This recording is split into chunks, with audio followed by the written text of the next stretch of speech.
Hi, English 12. Welcome to week 10. You guys have done it. You've reached the end of the quarter, and now we are in our last week. And your final lock deadline is on Wednesday. So just keep that in mind. You are welcome on campus Monday, Tuesday, Wednesday, or Thursday. But if you are on campus on Thursday, you will not be able to do any English work. So just make sure you touch base with each of your teachers and you know when everybody's lock deadlines are, because we are all kind of different, but I would say the latest you can turn anything in for some of your other classes will be Thursday. So just remember that. I don't think you guys have till Friday. You have time this week to make sure you're doing anything from week 7, 8, 9, or 10. Those are the assignments that are still open. I did not give you a lot of assignments in week 10 just because all our other quarters are about 9 weeks long. This one has an extra week, and so I didn't add extra work for you guys. I just kind of spread it out a little bit. So all you have this week is to do the end of quarter reflection, which is really important to me because I want you guys to be thoughtful and thorough in your responses about what you liked about the class, what you didn't like about the class. If you came to the on-campus sessions on Monday, which ones did you feel helped you the most? Which ones do you think we could do away with and do something different? So that's a really important thing to me, and I hope you guys take some time to answer those as thoroughly as possible so I can make the appropriate changes and adjustments to make this class that's more beneficial for you guys. I want you guys to know that you also have the opportunity for some extra credit this week. I put in the week your Macbeth extra credit projects. So there are several options, 8 options, and I'll go over each of them in just a minute. The other thing I wanted to tell you guys is I'm only going to be on campus this week on Monday and Tuesday. I am chaperoning a trip up to Sacramento, so I will be gone on Wednesday, Thursday, and Friday. It's not going to matter so much for Thursday and Friday since there's still no English going to be due that day, those days. But if you have any questions, if you have any concerns, if you need to get a hold of me, I will still be available. I'll still have my work phone with me. You can text me through Remind. You can email me. You can text me on my work phone. You can call my work phone. So I will still be available to you even though I won't be here on campus. Option 1 for your Macbeth project is to do an iMovie trailer. So you'll choose the iMovie app on an iPad or on your Mac, and you will look at the link here to find the directions for how to create a trailer. Using the trailer features will be the easiest way to complete this assignment. Option 2 is to write a 2-voice poem that is going on between Macbeth and Lady Macbeth. I've posted an example of a 2-voice poem, and it will hopefully help you understand the way it should be set up. But essentially, both characters are speaking. Each one speaks individually, but there are also sections of the poem in which they speak together as one voice. Option 3 is to create a picture or a collection of pictures to create a collage that illustrates something from the play that you find interesting and unsettling. You need to make sure that on the back or within the picture itself, you cite lines from the play that help to represent or show why you've chosen this drawing or these illustrations for your collage and explain the significance of the image from the play. Option 4 is to discuss what happens to Lady Macbeth in the course of the play.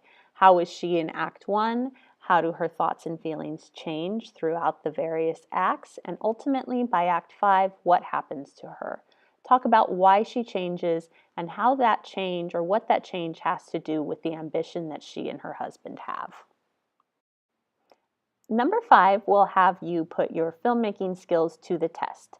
You can do this a couple of ways. You can do it on your own and be both the director and the actor, where you make the choices about the setting, the costume, and what is going to be filmed and how it's going to be filmed. Or you can work with someone else from the class, and one of you can be the director and one can be the actor. You will be acting out a monologue or a soliloquy from anywhere in the play. So that is where one character is on stage and they are giving like a speech or speaking to themselves.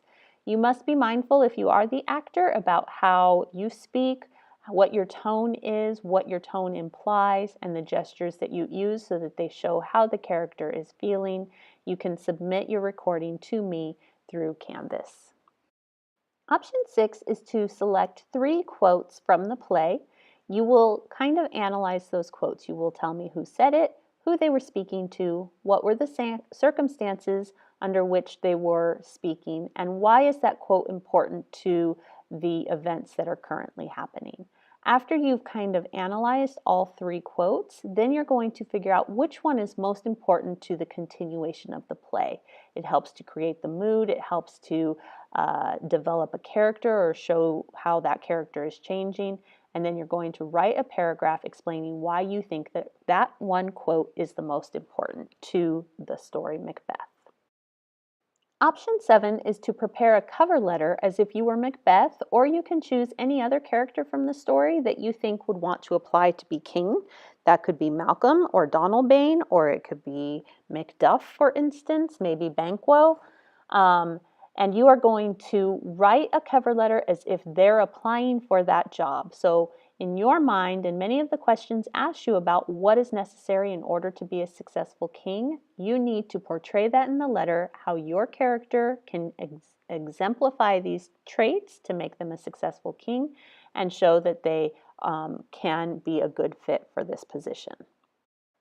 Finally, option 8 is to write an argumentative or persuasive essay based on one of these themes. So the first one is gender roles, and there's a lot about manhood and tearing down manhood.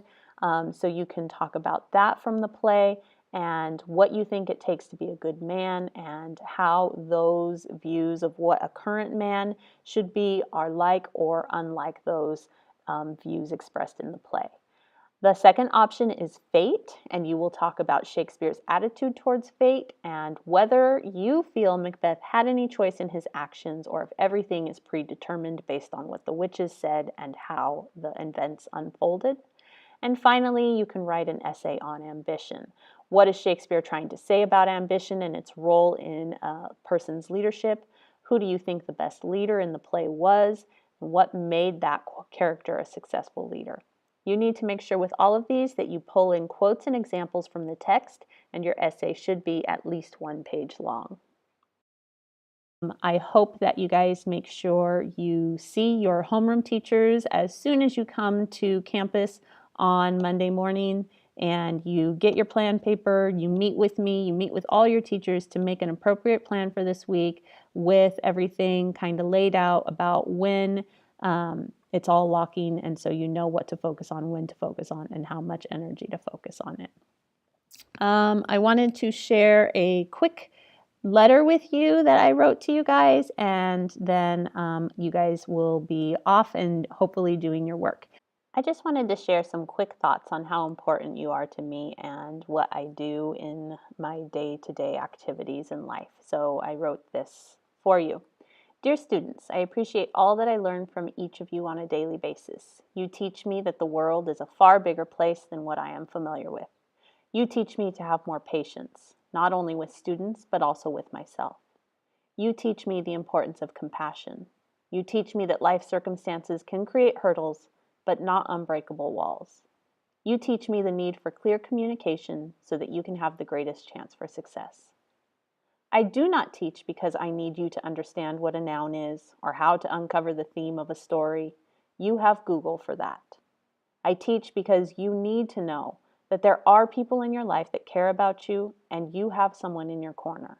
I am here, or I teach here, so that you can come back someday and say, thank you for believing in me when no one else did, or thank you for being there when times were tough and the traditional school just wasn't what I needed. I rarely get the chance to tell you this, so thank you for teaching me to be a better version of myself. I would not be who I am today without you in my lives. So I just wanted to let you guys know that that's truly how I feel about working with each of you on a daily basis, especially working with seniors. I truly enjoy it. I enjoy seeing your dreams and hopes start to be fulfilled. I appreciate seeing you guys aspire to your next steps, and I look forward to truly hearing what great accomplishments you guys have in the future. For the extra credit response to this video, all I want to know is you can just respond quickly, letting me know if you plan on doing a Macbeth extra credit project. And like I said, you can do 1 or 2. So let me know which ones you plan to do. I hope you have a great week. Bye.